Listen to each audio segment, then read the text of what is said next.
Pemerintah provinsi di Indonesia telah menetapkan kenaikan upah minimum provinsi UMP 2023 dengan kenaikan di bawah 10%. Kenaikan UMP 2023 di setiap provinsi berbeda-beda, mulai dari yang terendah sebesar 2,6%, yaitu di Provinsi Papua Barat, hingga yang tertinggi 9,15% di Sumatera Barat. Penetapan UMP 2023 dilakukan berdasarkan Permenaker Nomor 18 Tahun 2022 tentang penetapan upah minimum tahun 2023. Melalui Permenaker tersebut dinyatakan bahwa kenaikan UMP tidak boleh lebih dari 10%. Berdasarkan Permenaker Nomor 18 Tahun 2022, penyesuaian upah minimum 2023 dihitung dengan formula mempertimbangkan variabel pertumbuhan ekonomi, inflasi, dan indeks tertentu.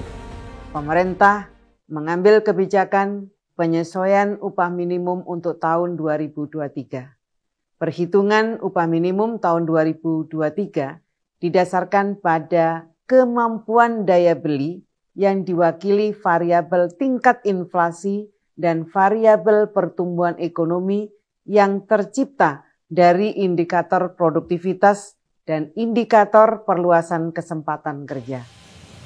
Penetapan kenaikan UMP disayangkan pengusaha. Naiknya upah di tengah kondisi ekonomi yang belum stabil dikhawatirkan justru akan menghambat investasi. Pengamat ekonomi dunia sudah menyatakan bahwa tahun depan itu akan ada ancaman krisis ekonomi global dalam hal ini. Nah, kalau menyangkut angka dan nilainya, ini yang harus kita lihat. Sejauh mana tingkat kemampuan dunia usaha dalam merespon menghadapi tekanan daripada ekonomi global ini. Karena apa? Kalau misalnya kenaikan UMP itu tidak sesuai dengan kemampuan dunia usaha, maka kita khawatirkan apa? Dunia usaha yang tadinya ingin menambah karyawan di tahun depan, itu bisa-bisa akan diberhentikan atau di-stop dalam hal ini. Ekonom menyampaikan kenaikan upah dimungkinkan menambah biaya produksi yang sekarang sudah naik. Di tahun ini khususnya ini juga akan mengena pada industri lebih besar karena apa?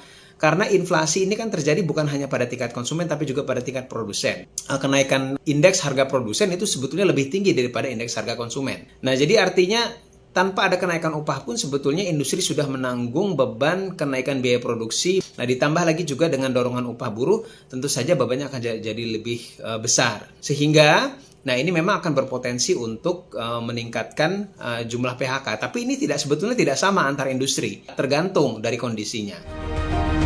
Meski sudah berusaha mengakomodir tuntutan buruh maupun masukan dari pengusaha, tak urung UMP 2023 tetap mendapat penolakan dari buruh dan gugatan dari pengusaha.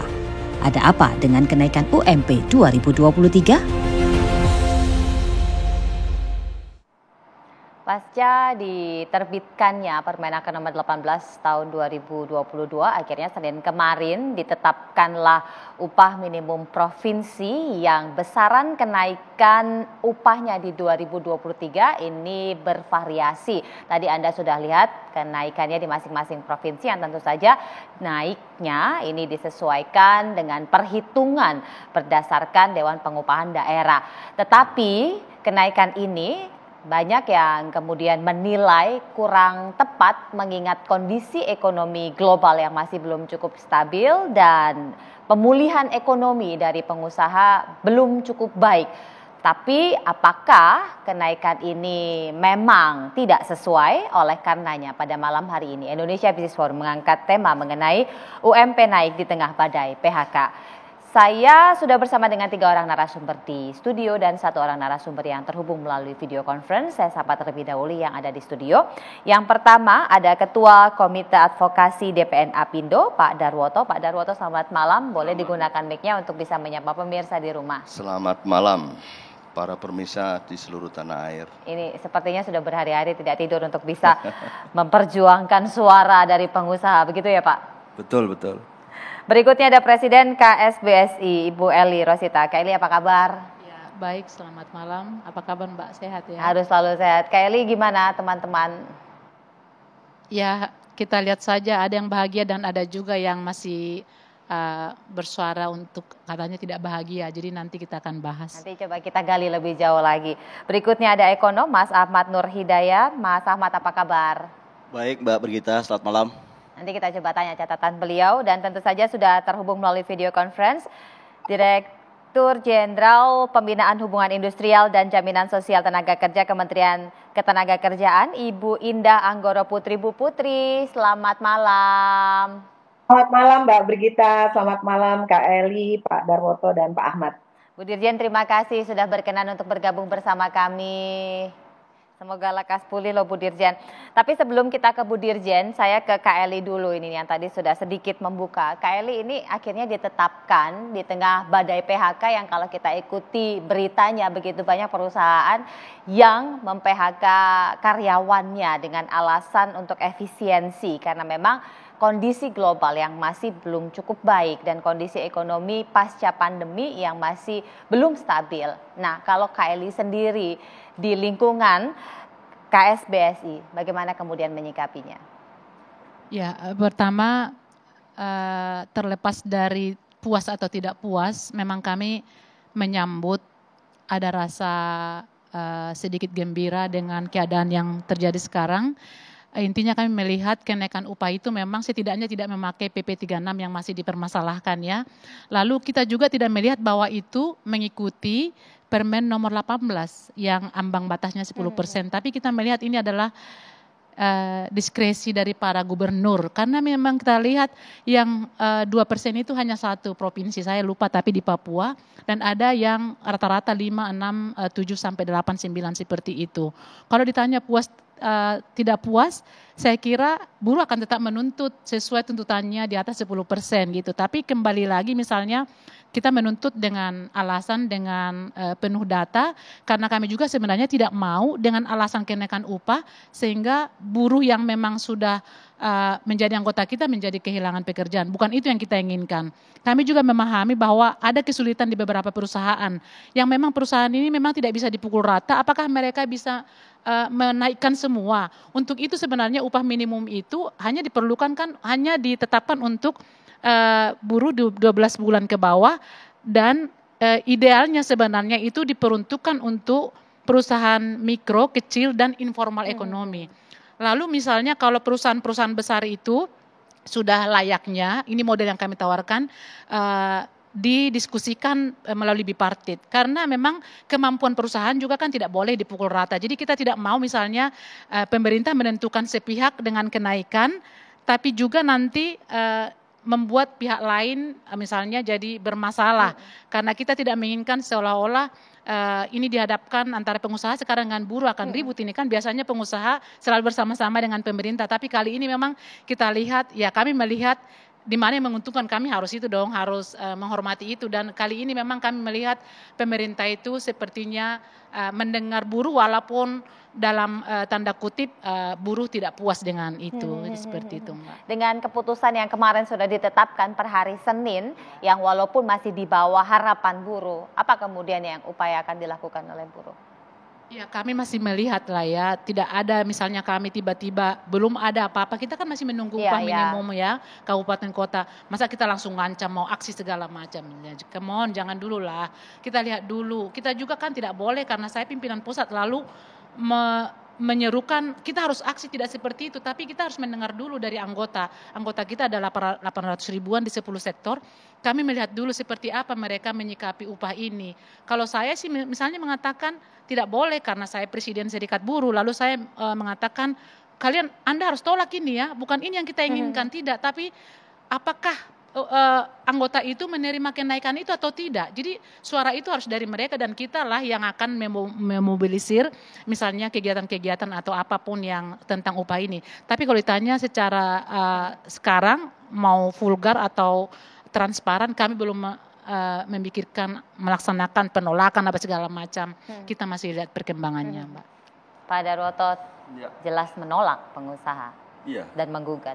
Betul. Kita setelah kita membaca dan mencermati keputusan atau Permen 18 itu, kita melihat beberapa konsideran yang digunakan, kemudian juga kita melihat juga histori dari penetapan upah minimum yang selama ini terjadi, sehingga kita Apindo bersama 9 asosiasi berketetapan untuk melakukan uji materi ke Mahkamah Agung. Dan ini sudah didaftarkan kemarin, ya kita tunggu saja hasil uji materinya seperti apa.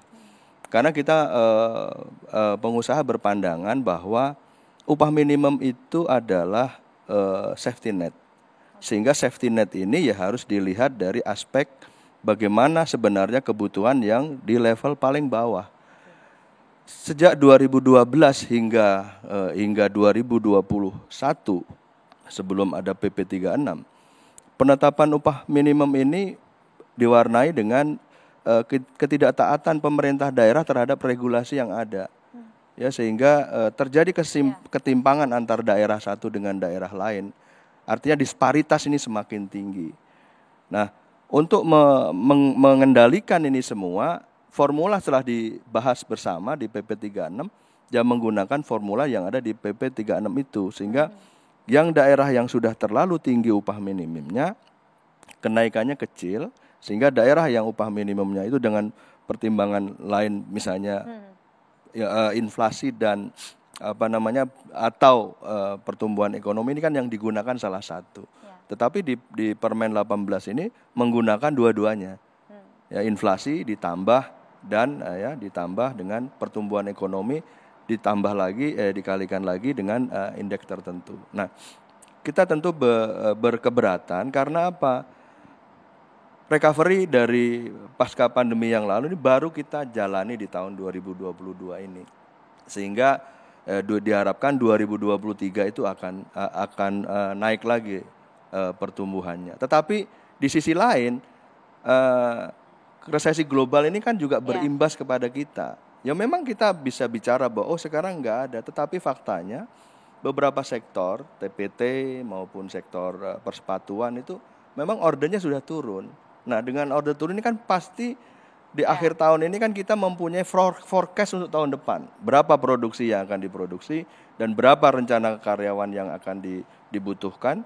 Nah, kalau memang turun ya otomatis dari sekarang ya pasti ada pengurangan tenaga kerja. Nah, ini yang terjadi gitu. Nah, kita berharap situasi ini ya harus semua pihak harus mengerti. Optimis boleh saja, tetapi secara fakta di sektor-sektor tertentu ini memang sedang mengalami keterpurukan. Ya kalau sektor-sektor lain yang konsumsi dalam negeri mungkin juga cukup stabil ya. Tetapi juga jangan lupa bahwa kenaikan harga bahan baku ini juga menjadi ancaman juga. Sebagian besar bahan baku kita ini masih impor. Ditambah lagi depresiasi nilai rupiah terhadap US dollar. Ini kan juga cukup tinggi sehingga ini berdampak terhadap total cost produksi. Sehingga nanti dampaknya apa? Harga barang akan naik. Kalau harga barang naik, upah dinaikkan misalnya, itu juga nanti akan ketemu lagi di situ. Ya ujung-ujungnya ya begitu-begitu aja gitu. Jadi secara terus-menerus. Tapi concern kita adalah ini adalah kepastian hukum. Ini PP 36 masih berlaku.